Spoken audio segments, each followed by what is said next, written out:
ಸಮಸ್ಥಿತಿ ಅಂದರೆ ಎರಡೂ ಪಾದಗಳನ್ನು ಸೇರಿಸಿ ನೇರ ನಿಂತ್ಕೋಬೇಕು. ಇದು ಎಲ್ಲ ನಿಂತು ಮಾಡುವ ಆಸನಗಳಿಗೆ ಮೊದಲು ಸಮಸ್ಥಿತಿನ ಚೆನ್ನಾಗಿ ಅಭ್ಯಾಸ ಮಾಡ್ಕೋಬೇಕು.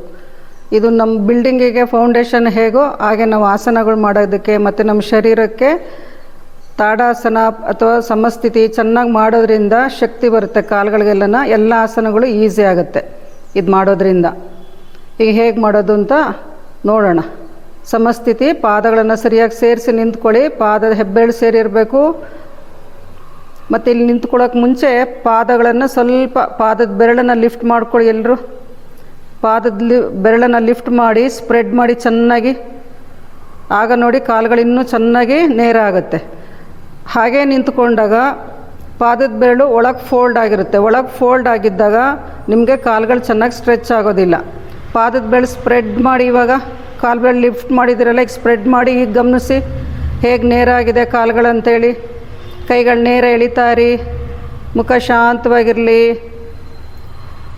ಈಗ ನಿಧಾನ ಕಾಫ್ ಮಜಲ್ ಸ್ಟ್ರೆಚ್ ಮಾಡ್ಕೊಳ್ಳಿ. ಮೀನಖಂಡದ ಭಾಗ, ತೈಸ್ ಭಾಗ ಸ್ಟ್ರೆಚ್ ಮಾಡಿ. ಹಾಗೆ ಪೃಷ್ಠದ ಭಾಗವನ್ನು ಟೈಟ್ ಮಾಡ್ಕೊಳ್ಳಿ. ಉಸಿರಾಟವನ್ನು ಗಮನಿಸ್ತಾ ಇರಿ. ಕಾಲುಗಳು ನೇರ ಆದಾಗ ಎದೆ ಭಾಗವನ್ನು ಗಮನಿಸ್ಕೊಳ್ಳಿ. ಎದೆ ಭಾಗ ಚೆನ್ನಾಗಿ ಹಿಗ್ಗಿರುತ್ತೆ, ಅದರಿಂದ ಉಸಿರಾಟ ಸಹಜವಾಗಿ ನಡೀತಾ ಇರುತ್ತೆ. ಉಸಿರಾಟ ಕಷ್ಟ ಇರೋದಿಲ್ಲ. ಡೀಪ್ ಇನ್ಹಲೇಷನ್ ಎಕ್ಸಲೇಷನ್ ಮಾಡಿ. ಮುಖ ಶಾಂತವಾಗಿರಲಿ. ಈಗ ನಿಧಾನ ಕೈಗಳನ್ನು ಸೈಡಿಂದ ಸ್ಟ್ರೆಚ್ ಮಾಡ್ತಾ ಮೇಲಕ್ಕೆ ತಗೊಳ್ಳಿ. ತಾಡಾಸನ.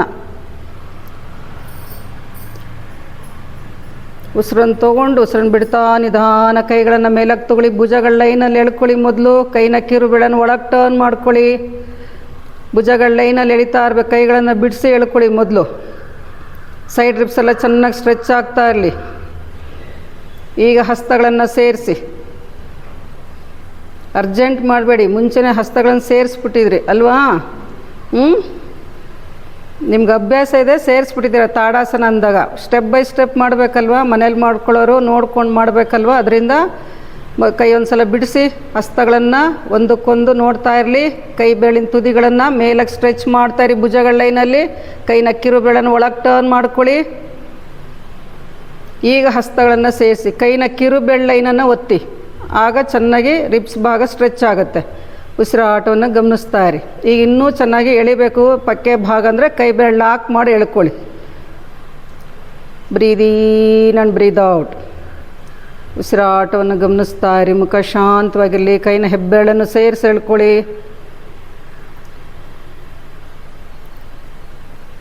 ಈಗ ನಿಧಾನ ಕೈಯನ್ನು ಕೆಳಗೆ ಬಿಡಿ.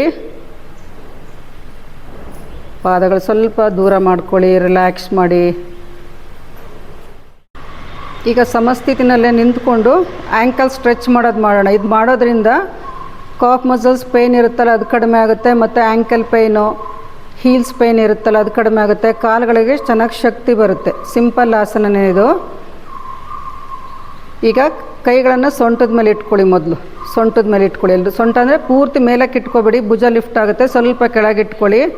ಕೈ ಹಿಂದೆ ಎಲ್ಲ ಸೈಡಿಗೆ. ಈಗ ನಿಧಾನ ಹೀಲ್ಸ್ ರೈಸ್ ಮಾಡಿ. ಹಿಮ್ಮಡಿಗಳನ್ನು ಲಿಫ್ಟ್ ಮಾಡಿ. ಎರಡೂ ಹಿಮ್ಮಡಿಗಳನ್ನು ಲಿಫ್ಟ್ ಮಾಡ್ಕೊಳ್ಳಿ. ಹಿಮ್ಮಡಿಗಳನ್ನು ಸೇರಿಸಿ ದೂರ ಮಾಡಬೇಡಿ. ಹಿಮ್ಮಡಿಗಳು ದೂರ ಮಾಡಿದ್ರೆ ಕಾಲು ಸಡಿಲಾಗುತ್ತೆ, ಬ್ಯಾಲೆನ್ಸ್ ಸಿಗಲ್ಲ. ಅದರಿಂದ ಹಿಮ್ಮಡಿಗಳನ್ನು ಸೇರಿಸ್ಬಿಟ್ಟು ಲಿಫ್ಟ್ ಮಾಡಿ. ಬ್ರೀದ್ ಇನ್ ಲಿಫ್ಟ್ ಮಾಡಿ, ಬ್ರೀದ್ ಔಟ್ ಡ್ರಾಪ್ ಮಾಡಿ. ಹಾಗೆ ಉಸಿರಾಟದ ಜೊತೆಗೆ ಮಾಡ್ತಾ ಬನ್ನಿ. ನಿಧಾನ ಲಿಫ್ಟ್ ಮಾಡಿ. ಹಿಮ್ಮಡಿಗಳನ್ನು ನಿಧಾನ ಇಳಿಸಿ.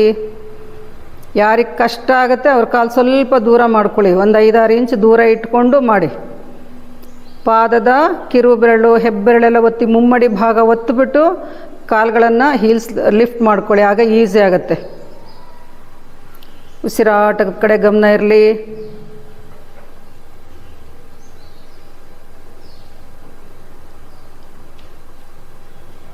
ರಿಲ್ಯಾಕ್ಸ್. ಈಗ ನೆಕ್ಸ್ಟ್ ಸ್ಟೆಪ್ ಮಾಡೋಣ ಇದರಲ್ಲೇನೆ. ಈಗ ಹೀಲ್ಸ್ ರೈಸ್ ಮಾಡಿದ್ರಲ್ಲ, ಈಗ ಕೈಗಳನ್ನು ಸ್ಟ್ರೆಚ್ ಮಾಡ್ತಾ ಮುಂದೆಯಿಂದ ಸ್ಟ್ರೆಚ್ ಮಾಡ್ತಾ ಮೇಲಕ್ಕೆ ತೊಗೋಬೇಕು. ಇನ್ಹೇಲ್ ಮಾಡ್ತಾ ಹೀಲ್ಸ್ ರೈಸ್ ಮಾಡ್ತಾ ಈಗ ಕೈ ಕೆಳಗೆ ಇಳಿಸ್ಬೇಕಾದ್ರೆ ನಿಧಾನ ಹಿಮ್ಮಡಿಗಳನ್ನು ಇಳಿಸ್ಬೇಕು. ಉಸಿರು ತೊಗೊಳ್ತಾ ಹಿಮ್ಮಡಿಗಳನ್ನು ಲಿಫ್ಟ್ ಮಾಡಿ ಕೈ ಮೇಲಕ್ಕೆ ತೊಗೋಬೇಕು. ಕೈ ಕೆಳಗೆ ಬರಬೇಕಾದ್ರೆ ಉಸಿರು ಬಿಡ್ತಾ ಹಿಮ್ಮಡಿಗಳನ್ನು ಇಳಿಸ್ತಾ ಇರಬೇಕು. ಕೈನೂ ಕೆಳಗೆ ಇಳಿಸ್ಬೇಕು ಜೊತೆಗೆ. ಶುರು ಮಾಡೋಣ ಈಗ. ಬ್ರೀದೀನ್. ಕೈ ಮುಂದೆಯಿಂದ ಸ್ಟ್ರೆಚ್ ಮಾಡ್ತಾ ಮೇಲಕ್ಕೆ ತಗೊಳ್ಳಿ. ಹೀಲ್ಸ್ ರೈಸ್ ಮಾಡಿ, ಹಿಮ್ಮಡಿಗಳನ್ನು ಲಿಫ್ಟ್ ಮಾಡ್ಕೊಳ್ಳಿ.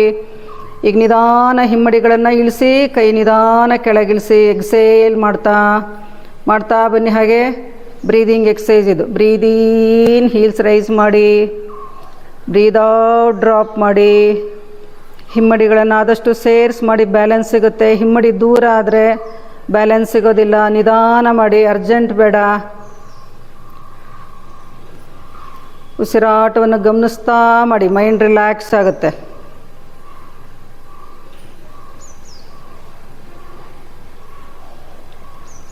ಮಾಡ್ತಾ ಬನ್ನಿ. ಹಾಗೆ ಬ್ರೀದೀನ್, ಕೈನ ಕಿರುಬೆರಳನ್ನು ಒಳಗೆ ಟರ್ನ್ ಮಾಡ್ಕೊಂಡು ಮಾಡಿ. ಬ್ರೀದ್ ಔಟ್,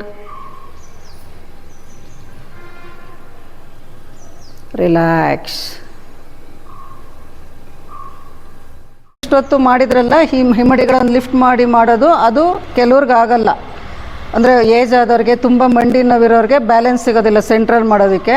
ಅದಕ್ಕೆ ಅವ್ರು ಹೇಗೆ ಮಾಡಬೇಕು ಅಂತಂದರೆ, ಕೈ ನೋಡಿ ಈ ಥರ ನಿಮ್ಮ ವೇಸ್ಟ್ ಲೈನಲ್ಲಿ ಇಟ್ಕೊಳ್ಳಿ. ಸೊಂಟದ ಲೈನಲ್ಲಿ ಈ ಥರ ಕೈಗಳನ್ನು ಈ ಥರ ಇಟ್ಕೊಳ್ಳಿ. ಕೈ ಹಿಂಗೆ ಇಟ್ಕೋಬೇಡಿ. ಹಿಂಗೆ ಇಟ್ಕೊಂಡ್ರೆ ಭುಜ ಲಿಫ್ಟ್ ಆಗುತ್ತೆ, ಈ ಥರ ಹೋಗ್ತಾ ಇರುತ್ತೆ.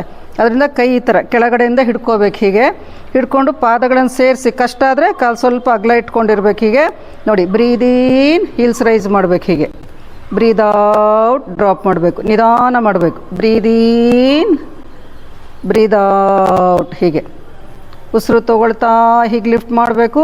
ಉಸಿರು ಬಿಡ್ತಾ ನಿಧಾನ ಇಳಿಸ್ಬೇಕು.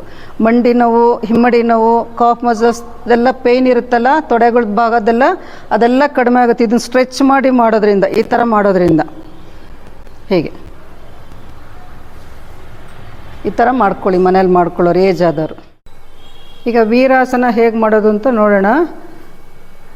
ಬ್ಲ್ಯಾಂಕೆಟ್ ಹಾಕ್ಕೋಬೋದು ಅಥವಾ ದಿಂಬು ಹಾಕ್ಕೋಬೋದು. ನಿಮ್ಮ ಅನುಕೂಲ ನೋಡಿಕೊಂಡು ಕೂತ್ಕೊಳ್ಳಿ. ವೀರಾಸನ ಅಂದರೆ ಬೆನ್ನೇರಾಗುತ್ತೆ. ಇದರಿಂದ ಕಾಫ್ ಮಸಲ್ಸ್ ಮತ್ತು ಮಂಡಿ ನೋವು, ತೊಡೆ ನೋವು ಎಲ್ಲ ಇದ್ದರೆ ಕಡಿಮೆ ಆಗುತ್ತೆ. ಆ್ಯಂಕಲ್ ಭಾಗ ಕಡಿಮೆ ಆಗುತ್ತೆ. ಆ್ಯಂಕಲಲ್ಲಿ ಏನಾದರೂ ಪೇಯ್ನ್ ಇತ್ತು ಅಂತಲೇ ಕಡಿಮೆ ಆಗುತ್ತೆ. ಇದು ಉಲ್ಟಾ ಕಾಲನ್ನು ಫೋಲ್ಡ್ ಮಾಡೋದ್ರಿಂದ ಆ್ಯಂಕಲ್ಲು ಸ್ಟ್ರೆಚ್ ಆಗೋದ್ರಿಂದ ಎಲ್ಲರಿಗೂ ಒಂದೇ ಸಮ ಮಾಡೋಕ್ಕಾಗಲ್ಲ. ಅದರಿಂದ ಸುಲಭವಾಗಿ ಹೇಗೆ ವೀರಾಸನದಲ್ಲಿ ಕೂತ್ಕೊಳ್ಳೋದು ಅಂತ ನೋಡೋಣ. ಈಗ ವೀರಾಸನದಲ್ಲಿ ಕೂತ್ಕೊಳ್ಳಿ. ಮಾಡೋಕ್ಕಾಗೋರು ಮಾಡಿ, ಆಗದೆ ತುಂಬ ಮಂಡಿ ನೋವಿರೋರು ಮನೇಲಿ ಮಾಡ್ಕೊಳ್ಳೋರು. ಮಂಡಿ ನೋವಿದ್ರೆ, ಮಂಡಿ ಸೌದಿದ್ರೆ ಇದನ್ನು ಮಾಡೋಕ್ಕೆ ಹೋಗಬೇಡಿ. ಎಲ್ಲರೂ ದಿಂಬು ಹಾಕ್ಕೊಂಡೇ ಕೂತ್ಕೋಬೇಕು ಅಂತ ಇಲ್ಲ. ದಿಂಬಿಲ್ದೇ ಬೇಕಾದರೂ ಕೂತ್ಕೋಬೋದು. ಎಲ್ಲರೂ ದಿಂಬು ಹಾಕ್ಕೊಂಡಿದ್ದೀರಾ ನೋಡಿ. ದಿಂಬಿಲ್ದೇ ಬೇಕಾದ್ರೂ ಕೂತ್ಕೋಬೋದು. ಕೂತ್ಕೊಂಡು ತೋರಿಸಿ. ಹಾಗೆ ಅಭ್ಯಾಸ ಇರೋದಕ್ಕೆ ಇವ್ರು ಕೂತ್ಕೊಳ್ತಾ ಇದ್ದಾರಿಗೆ. ಮನೇಲಿ ಮಾಡೋರಿಗೆ ಹೇಗೆ ಮಾಡೋದು ಅಂತ ದಿಂಬು ಹಾಕಿ ತೋರಿಸ್ತಾ ಇರೋದು. ದಿಂಬು ಅಥವಾ ಬ್ಲ್ಯಾಂಕೆಟ್ ಹಾಕ್ಕೊಂಡು ಕೂತ್ಕೋಬೇಕು ಬಿಗಿನಿಂಗಲ್ಲಿ. ಸಡನ್ನಾಗಿ ಕೂತ್ಕೊಳ್ಳೋಕೆ ಹೋಗಬೇಡಿ. ಆ್ಯಂಕಲ್ ಭಾಗ ಜಾಸ್ತಿ ಓವರ್ ಸ್ಟ್ರೆಚ್ ಆಗುತ್ತೆ. ಈಗ ಕೈಗಳನ್ನು ಸೈಡಿಂದ ಸ್ಟ್ರೆಚ್ ಮಾಡ್ತಾ ಮೇಲಕ್ಕೆ ತಗೊಳ್ಳಿ. ಮಂಡಿಗಳನ್ನು ಆದಷ್ಟು ಸೇರಿಸಿ. ಮಂಡಿ ಸೇರಿಸಿ. ಸುಜಾತ ಸ್ವಲ್ಪ ಮುಂದೆ ಕೂತ್ಕೊಳ್ಳಿ. ಹಿಪ್ ಕೆಳಗಡೆ ಇದ್ದರೆ ಸಾಕು ದಿಂಬು. ತುಂಬ ಮುಂದಕ್ಕೆ ಹಾಕ್ಕೋಬೇಡಿ ದಿಂಬುಗಳನ್ನು. ಇವ್ರಿಗೆ ಮಂಡಿ ನೋವಿರೋದ್ರಿಂದ ಈ ಥರ ಕೂತಿದ್ದಾರೆ. ನೀವು ಬದ್ಧ ಕೋನಾಸನದಲ್ಲಿ ಕೂತ್ಕೊಳ್ಳಿ. ಮಂಡಿ ನೋವಿರೋರು ಈ ಥರ ಕೂತ್ಕೊಳ್ಳಿ. ಈಗ ಕೈ ಬೆರಳು ಲಾಕ್ ಮಾಡ್ಕೊಳ್ಳಿ. ಸ್ಟ್ರೆಚ್ ಮಾಡಿ. ಕೈನ ಎಲ್ಲ ಬೆರಳು ಲಾಕ್ ಮಾಡ್ಕೊಳ್ಳಿ. ಕೈನ ಹೆಬ್ಬೆರಳನ್ನು ಸೇರಿಸ್ಬಿಟ್ಟು ಎಳ್ಕೊಳ್ಳಿ. ಉಸಿರಾಟ ನಿಧಾನಕ್ಕೆ ನಡೀತಾ ಇರಲಿ. ಇದು ತುಂಬ ಉಪಯುಕ್ತ ಆಸನ. ಕಾಲುಗಳಿಗೆ ಶಕ್ತಿ ಬರುತ್ತೆ. ಮತ್ತು ಆ್ಯಂಕಲ್ ಭಾಗ ನಾವು ಯಾವಾಗಲೂ ನಿಂತೇ ಇರ್ತೀವಲ್ಲ, ಆ್ಯಂಕಲ್ ಸ್ಟ್ರೆಚ್ ಆಗ್ತಿರಲ್ಲ. ಈ ಥರ ಮಾಡಿದಾಗ ಉಲ್ಟಾ ಫೋಲ್ಡ್ ಮಾಡ್ತೀವಲ್ಲ ವಜ್ರಾಸನ, ವೀರಾಸನದಲ್ಲಿ, ಅವಾಗ ಆ್ಯಂಕಲ್ ಭಾಗ ಚೆನ್ನಾಗಿ ಸ್ಟ್ರೆಚ್ ಆಗುತ್ತೆ. ಮತ್ತು ಇದರ ಅಷ್ಟೇ ಎಲ್ಲ ಸಮಸ್ಯೆಗಳಿರುತ್ತಲ್ಲ ಕಾಲುಗಳದು, ತೊಡೆ ಭಾಗ, ಮಂಡಿಗಳು, ಮೀನಖಂಡದ ಭಾಗ, ಕಾಫ್ ಮಸಲ್ಸ್, ಅದೆಲ್ಲ ನೋವು ಕಡಿಮೆ ಆಗುತ್ತೆ ಇದು ಮಾಡೋದ್ರಿಂದ. ಸ್ವಲ್ಪ ಹೊತ್ತು ಕೂತ್ಕೊಳ್ಳಿ ಹಾಗೇನೇ. ಈಗ ಹಾಗೆ ರೈಟಿಗೆ ಟ್ವಿಸ್ಟ್ ಮಾಡ್ಕೊಳ್ಳಿ. ಕೈ ಮುಂದೆ ಬರಬಾರ್ದು. ಕೈಗಳನ್ನು ಹಿಂದಕ್ಕೆ ತಗೊಳ್ಳಿ. ಈಗ ಮತ್ತೆ ನಿಧಾನ ಬಲಕ್ಕೆ ಬಲಗಡೆಯಿಂದ ಎಡಕ್ಕೆ ಟರ್ನ್ ಮಾಡ್ಕೊಳ್ಳಿ.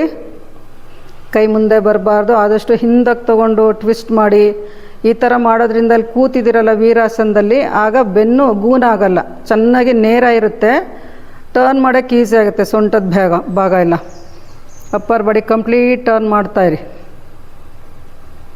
ನಿಧಾನ ವಾಪಸ್ ಬನ್ನಿ ಮುಂದಕ್ಕೆ. ಕೈಗಳನ್ನು ಸೈಡಿಂದ ಸ್ಟ್ರೆಚ್ ಮಾಡ್ತಾ ಕೆಳಗೆ ಬಿಡಿ. ಈಗ ನಿಧಾನ ಕಾಲು ಮುಂದಕ್ಕೆ ತಗೊಳ್ಳಿ.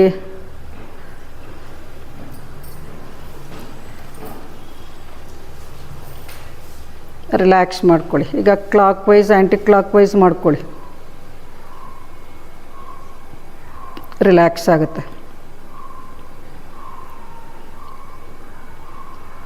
ಈಗ ಮಂಡೂಕಾಸನ ಮಾಡಿ, ದಿಮ್ಮೇಲೆ ಕೂತ್ಕೊಂಡು ಮಾಡಿ. ಮಂಡೂಕಾಸನ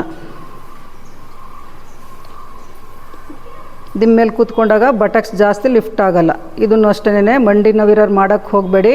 ಮತ್ತು ಪೀರಿಯಡ್ಸಲ್ಲಿ ಮಾಡಬಾರ್ದು ಮಂಡೂಕಾಸನ. ಪೀರಿಯಡ್ಸ್ ಟೈಮಲ್ಲಿ ಏನು ಮಾಡಬೇಕು, ಯಾವ ಆಸನ ಮಾಡಬೇಕು ಅಂತ ಮುಂದಿನ ವಿಡಿಯೋದಲ್ಲಿ ಒಂದು ಸಲ ತೆಗೆದ್ಬಿಟ್ಟು ತೋರಿಸ್ತೀವಿ, ಯಾವ್ಯಾವ ಆಸನ ಮಾಡಿದ್ರೆ ರಿಲ್ಯಾಕ್ಸ್ ಆಗುತ್ತೆ ನಿಮಗೆ ಪೀರಿಯಡ್ಸ್ ಟೈಮಲ್ಲಿ ಅಂತ. ಇದು ಬ್ಲೀಡಿಂಗ್ ಆಗದೆ ಇದ್ದಾಗ ಈ ಥರ ಮಾಡಿದಾಗ ಹೊಟ್ಟೆ ನೋವು ಬರ್ತಿರುತ್ತೆ ನೋಡಿ. ಪೀರಿಯಡ್ಸ್ ಟೈಮಲ್ಲಿ ಬ್ಲೀಡಿಂಗ್ ಆಗದೆ ಇದ್ದಾಗ ಆ ಟೈಮಲ್ಲಿ ಇದನ್ನು ಮಾಡಿದಾಗ ಈಸಿಯಾಗಿ ಫ್ಲೋ ಆಗುತ್ತೆ, ಹೊಟ್ಟೆ ನೋವು ಕಡಿಮೆ ಆಗುತ್ತೆ. ಮಾಡಿ ಈಗ ಮುಂದಕ್ಕೆ ಕೈ ತೊಗೊಳ್ಳಿ, ನಿಧಾನ ಮುಂದಕ್ಕೆ ಸ್ಟ್ರೆಚ್ ಮಾಡ್ಕೊಳ್ಳಿ. ಇಲ್ಲಿ ಬಟಕ್ಸ್ ಕೆಳಗಡೆ ಇವ್ರು ದಿಂಬು ಹಾಕ್ಕೊಂಡಿರೋದ್ರಿಂದ ಬಟಕ್ಸ್ ಜಾಸ್ತಿ ಲಿಫ್ಟ್ ಆಗಲ್ಲ. ಇಲ್ಲ ಅಂದರೆ ಹಿಪ್ಸ್ ಭಾಗ ಜಾಸ್ತಿ ಲಿಫ್ಟ್ ಆಗ್ತಾ ಇರುತ್ತೆ. ಕೈಗಳನ್ನು ಎಳ್ಕೊಳ್ಳಿ ಮುಂದಕ್ಕೆ, ಉಸಿರಾಟವನ್ನು ಗಮನಿಸ್ತಾ ಇರಿ. ಮಂಡಿಗಳನ್ನು ಸ್ವಲ್ಪ ದೂರ ಮಾಡ್ಕೊಳ್ಳಿ. ಇನ್ನು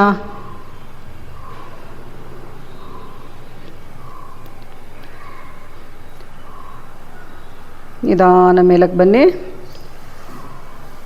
ಪಾದಗಳನ್ನು ಮುಂದಕ್ಕೆ ತಗೊಳ್ಳಿ, ಆ್ಯಂಕಲ್ ರಿಲ್ಯಾಕ್ಸ್ ಮಾಡ್ಕೊಳ್ಳಿ. Clockwise anticlockwise ಮಾಡಿ. ಒಂದು ಸಲ ಮುಂದಕ್ಕೆ ಸ್ಟ್ರೆಚ್ ಮಾಡ್ಕೊಳ್ಳಿ ಬೆರಳುಗಳನ್ನು, ರಿಲ್ಯಾಕ್ಸ್. ಸುಖಾಸನದಲ್ಲಿ ಫಾರ್ವರ್ಡ್ ಬೆಂಡ್ ಮಾಡಿ, ಕೈಗಳನ್ನು ಮುಂದಕ್ಕೆ ಸ್ಟ್ರೆಚ್ ಮಾಡ್ಕೊಳ್ಳಿ. ಲಾಸ್ಟಲ್ಲಿ ಇದು ಎಲ್ಲ ಆಸನಗಳನ್ನು ಮಾಡಾದಮೇಲೆ ಈ ಇದು ಫಾರ್ವರ್ಡ್ ಬೆಂಡ್ ಮಾಡ್ಕೊಳ್ಳಿ, ರಿಲ್ಯಾಕ್ಸ್ ಆಗುತ್ತೆ.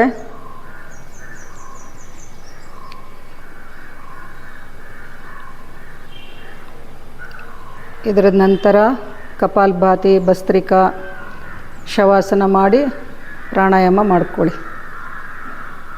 ನಿಧಾನ ಮೇಲಕ್ಕೆ ಬನ್ನಿ.